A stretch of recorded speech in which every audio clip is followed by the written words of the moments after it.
Hello, everyone. It is great to be back with you for episode number 2 of Rittener Reflections. The last 2 weeks have been quite busy for me. When I left Intel, I was worried that I would have little to do and in no time at all I would be bored. But fortunately, that is not the case, as you will hear in today's podcast. To begin with, though, I would like to express my sorrow and the horror of watching the Relentless wildfires ravage parts of Los Angeles. It is heartbreaking to witness and to consider the loss of life and property of so many. All of us in this ultra-connected world are likely to know someone impacted. I have a daughter who lives in Southern California and fortunately lives safely away from the affected areas. My other daughter experienced the frightening moments of an uncontrolled wildfire when she lived in San Diego more than 10 years ago. Upon returning to her home, we were also thankfully amazed to find that the flames had stopped right at the edge of the fence outside her apartment door. As of today, it sounds like things are improving with the weather, and so my thoughts remain with all of those who are impacted. In today's episode, I plan to amplify the first point I made in episode 1 about the certainties in cross-border trade for 2025.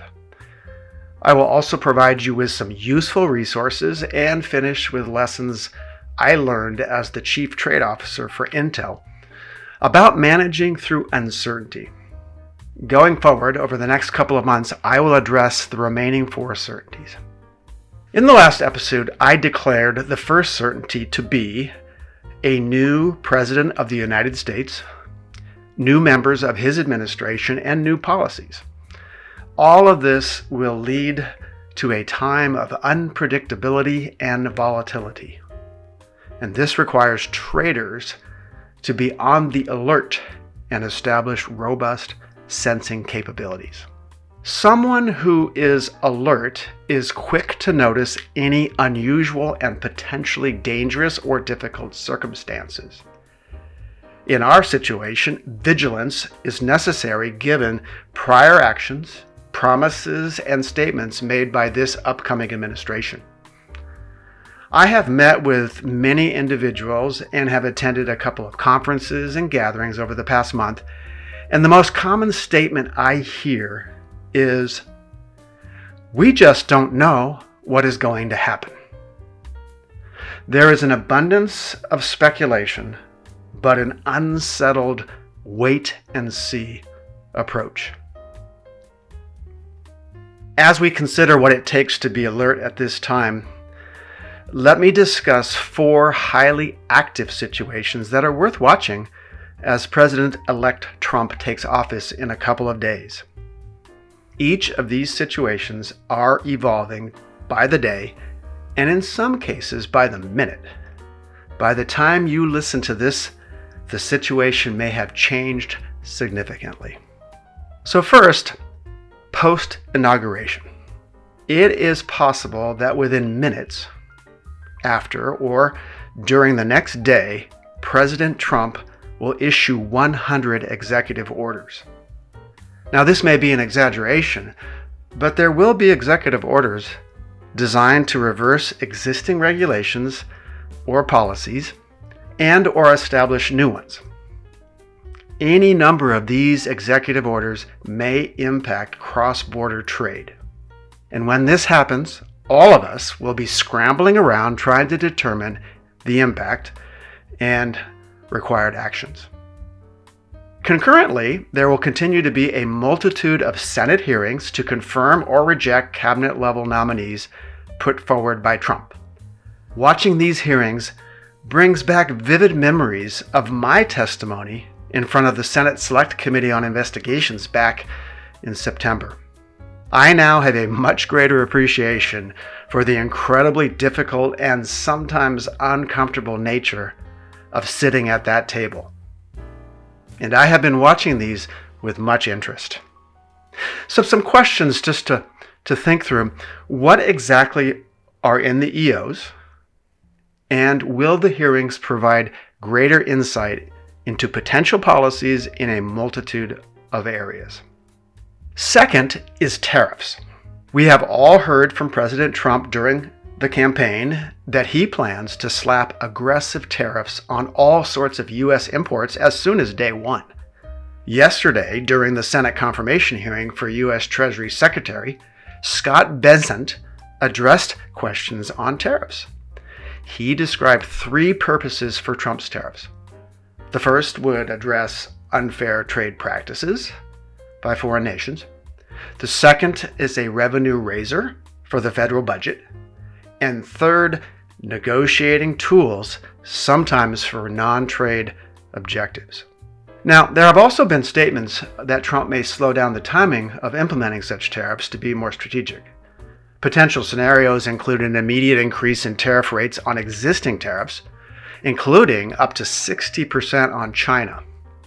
He could also declare a national economic emergency, which would give him latitude to move quickly on additional items and target new countries. With this amount of uncertainty, it is critical, if you have not already done so, to be on the alert and to be preparing. Some questions again to ponder. Will Trump levy tariffs immediately upon taking office, or will he take a slower, more measured approach? What will be the duty levels of tariffs, and for which products? What are the real implications for the economy with any one of these actions, and how might countries retaliate or reciprocate? Third, I cannot leave this subject without mentioning new export controls. During the last week, the Biden administration, in a last-minute effort to further restrict China, the Bureau of Industry and Security published 6 consequential new export regulations, crafted to mitigate the PRC's effort to obtain high-end advanced computing semiconductors that are necessary to enable the development and production of technologies such as AI. One of the most controversial rules provides a framework for AI diffusion. It divides countries into 3 tiers and establishes quotas for who can receive a certain number of AI chips. Another rule seeks to control software and components used in vehicles. Outgoing U.S. Secretary of Commerce Gina Raimondo said this week, "Cars today are not just steel on wheels. They are computers. They have cameras, microphones, GPS tracking, and other technologies that are connected to the internet." Through this rule, the Commerce Department is taking necessary steps to safeguard U.S. national security and protect Americans' privacy by keeping foreign adversaries from manipulating these technologies to access sensitive or personal information. The other 4 rules add more companies to the entity list, enhance controls on advanced computing semiconductors to enhance foundry due diligence. They address national security risks related to biotechnology and provide some additional due diligence guidance on advanced computer ICs. Again, according to the Secretary, advanced AI capabilities facilitated by supercomputing and built on advanced semiconductors present U.S. national security concerns because they can be used to improve the speed and accuracy of military decision-making, planning, and logistics.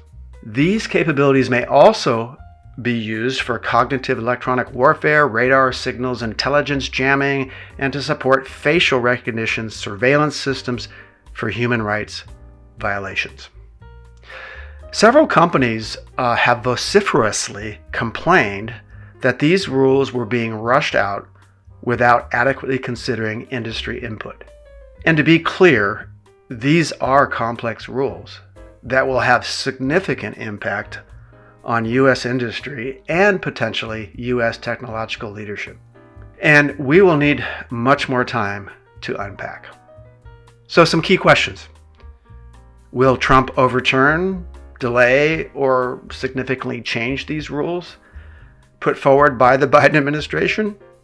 Or will he use them as bargaining chips to negotiate a deal with China? And also, more importantly, how will China respond? Now finally, In a situation that is changing by the minute, the question of what will happen with TikTok is top of the news. On the 19th of January, the day before the inauguration, a law goes into effect that will shut down TikTok. However, over the past few days, the fate of TikTok has taken several twists and turns, with the Biden administration declaring just yesterday that it will not enforce the ban, opting to let the Trump administration deal with it. Today, Trump confirmed that he had conversation with Chinese President Xi Jinping, saying that they had a great talk about TikTok.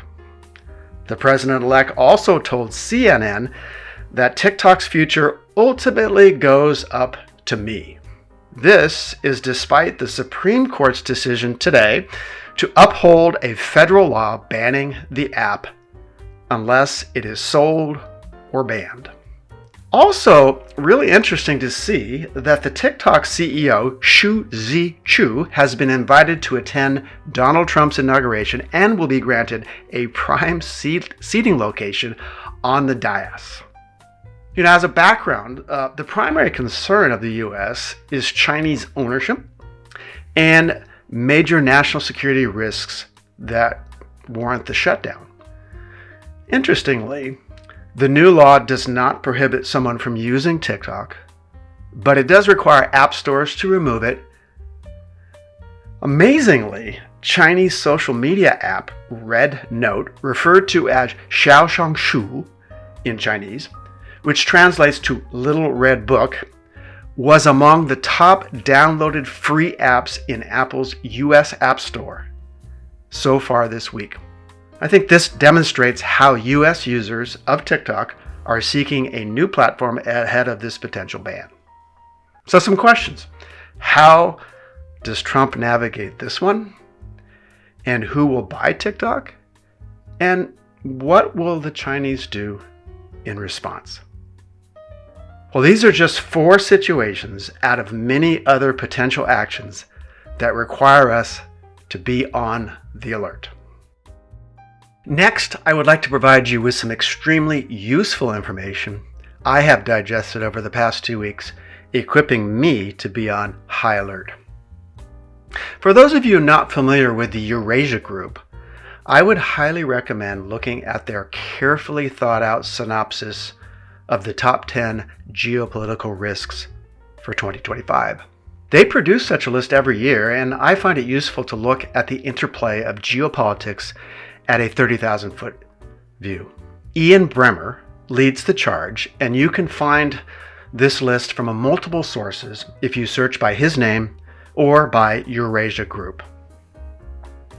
Also this week, I received my monthly newsletter from The Wire China and was pleased to read an informative article written by Eva Du. She is the Washington Post China business and economy correspondent, and this article was taken from her recently published book, From House of Huawei: The Secret History of China's Most Powerful Company. Now, I found it to be fascinating and highly relevant, since I have visited the headquarters of Huawei, and I have spent more than 5 years trying to comply with and navigate regulations levied against them. You can read this article on LinkedIn under The Wire China, and it also appears that her book was just released this week. Speaking of books, per a recommendation from a colleague, I ordered and revised my copy of a new book released this month titled Techno-Nationalism: How It is Reshaping Trade, Geopolitics, and Society. Alex Capri, a former KPMG and PwC consultant who is based in Singapore and teaches business and public policy at the National University of Singapore, is the author. Now, Alex sums up the book's thesis in this way: great power competition between America and China has spawned a fierce innovation race involving the most critical 21st century technologies, from advanced materials, AI, and biotech to nanoscale manufacturing and quantum science.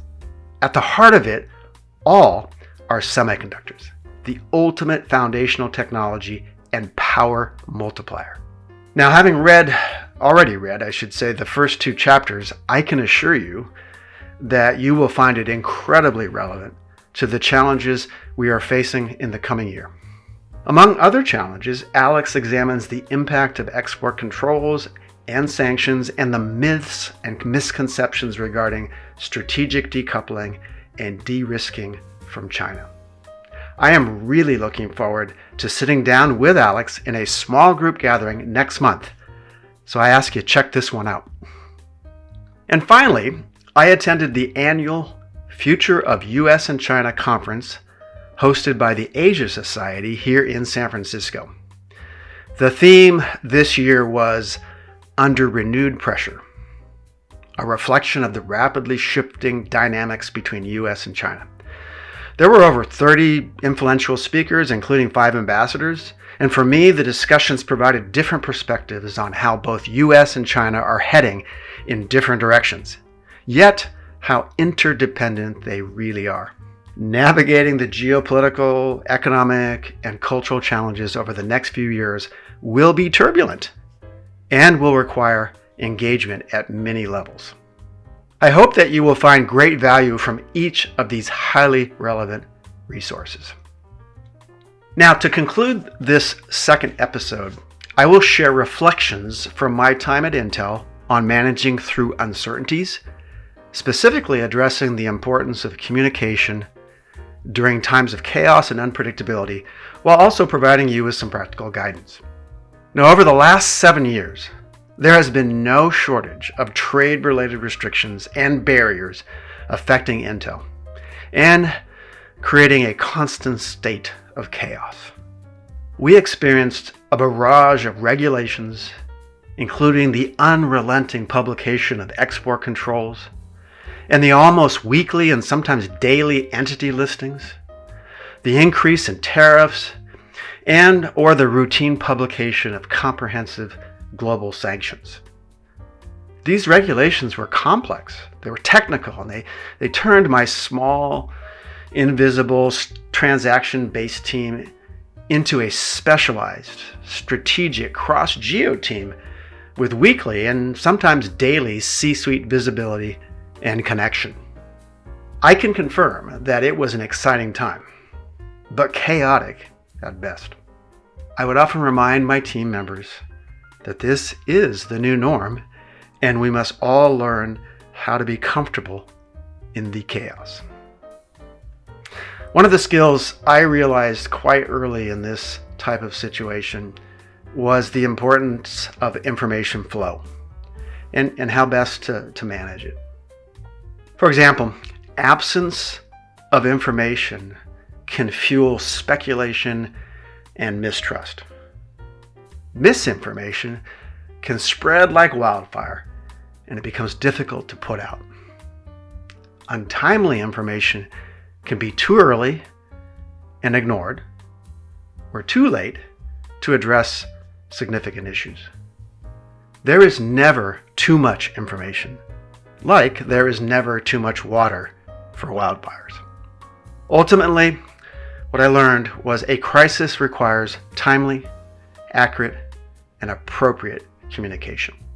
So let me share with you how I became more comfortable in the chaos and my journey towards better communication. I hope that this will provide you with practical steps in managing your own chaos. From my recollection, the lessons really started back in 2017 when the U.S. government placed an important customer of ours, ZTE, on the entity list. At the time, we had really no idea what was coming. And over the course of the next 7 years, we addressed an unbelievable number of what I call regulatory tremors.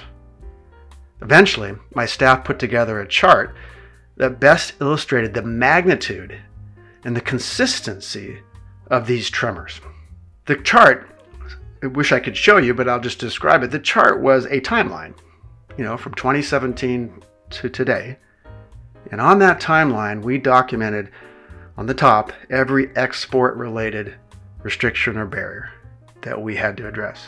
And on the bottom, we identified every customs-related challenge like tariffs that we had to address. And then actually when we got to 2022, we had a new set of criteria which reflected the sanctions that came about as the Russia invaded Ukraine. And when you step back and you looked at that chart and you saw over a period of time the extent of the trade barriers and the challenges that had to be addressed on an ongoing basis, it was quite overwhelming. And I am confident there are many others of you listening that probably can relate and have lived through a similar situation. Now, to navigate such comprehensive and consistent regulatory changes, we had to first and foremost determine how to comply, but at the same time, how to keep the business running.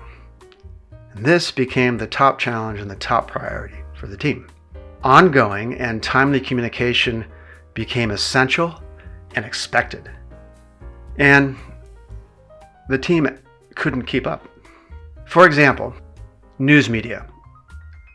As the world became more aware of these restrictions, the news media picked it up and everyone became aware and began to ask for more information.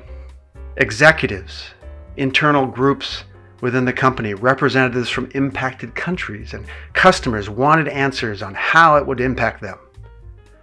Often, understanding full impact took too long, and as good compliance professionals, we wanted to get all the facts sorted out before we communicated. As more questions came in, we had less and less time to do the actual work, including coming out with the full impact. Compliance communications are complex and not easily understood. It takes time and effort to restate the information in an understandable way.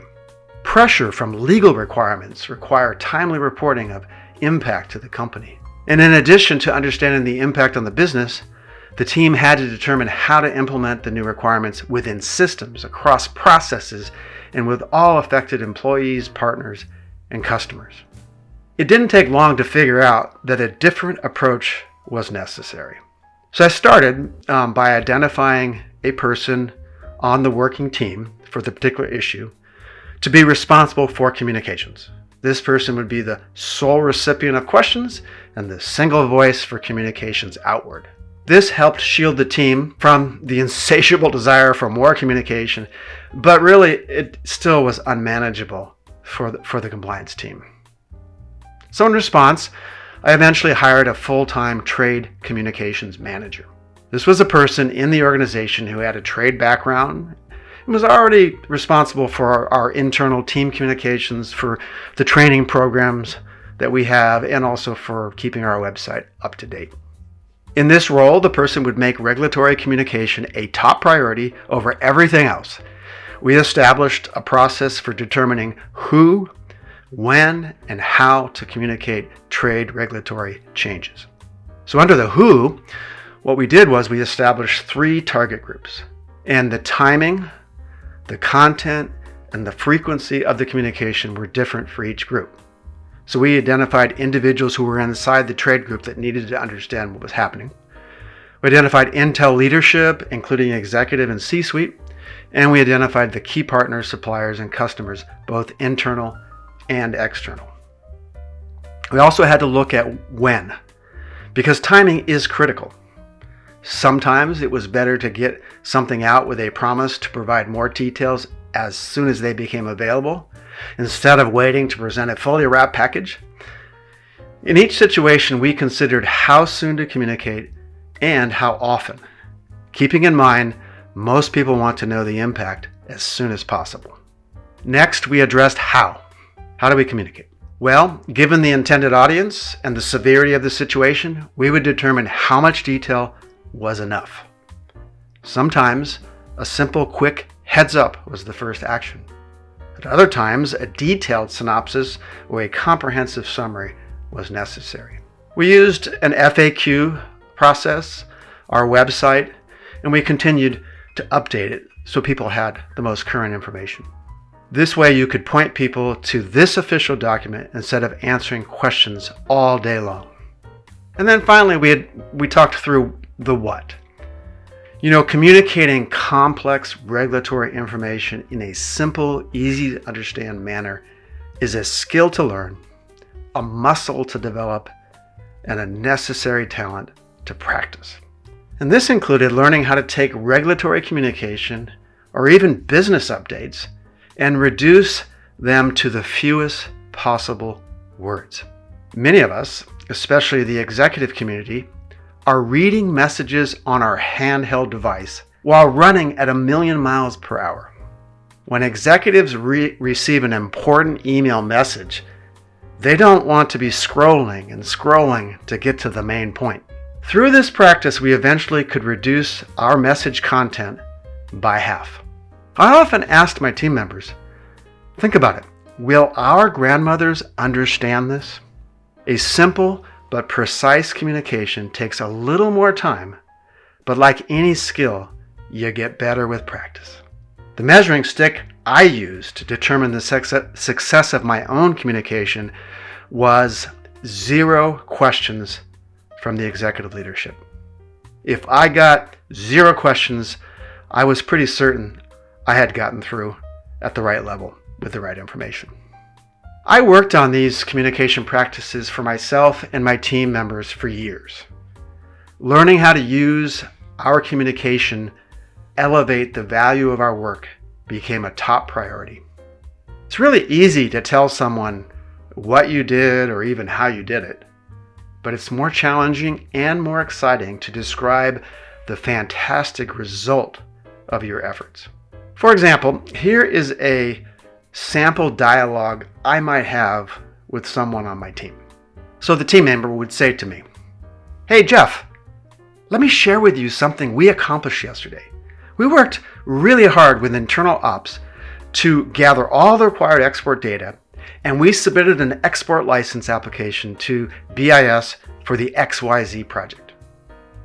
Me, what do I say? "This is fantastic. Well done. But so what? This is what you're here to do." Team member, "Oh yes, but wait. When we receive the approved export license, it will create $1 billion in additional revenue opportunity for a new customer in a controlled country." And then me, "Wow, now that will be great. What you are really telling me is that the result of all your excellent work is enabling the company to raise revenue an additional $1 billion. This is a great result. Let's go now and talk to the group GM and highlight this wonderful result." This is an example of how we would learn to focus more on our results. This is also an example of how we in the International Trade Group won top awards in the company. We were always doing impactful work, but we were not communicating it in a way that enabled others to fully grasp the significance of our efforts to the enterprise.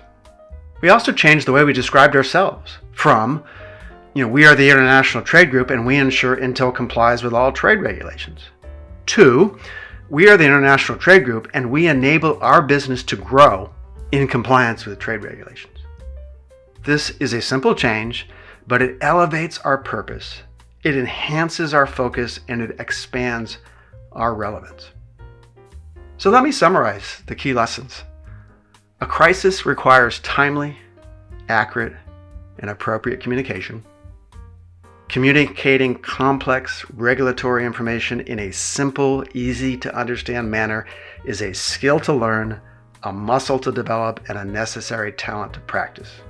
Learning how to use communication to describe the results of the work elevates the value of your team and the work they perform for the enterprise. With that, I'd like to thank you again for listening. In my next episode, I am excited to have a surprise guest join me. And for those of you that are celebrating the Lunar New Year, I wish you a happy New Year and good fortune in the year of the snake. I am certain that as we prepare ourselves for the approaching inauguration of Donald Trump as the 47th President of the United States, we are all wondering, what will happen next? Well, for the past 75 days, we have all been able to freely move about the cabin. However, we are about to enter a period of unprecedented change. The seatbelt sign is on. Please return to your seat and fasten your seatbelt. Thank you for listening. Talk to you all soon.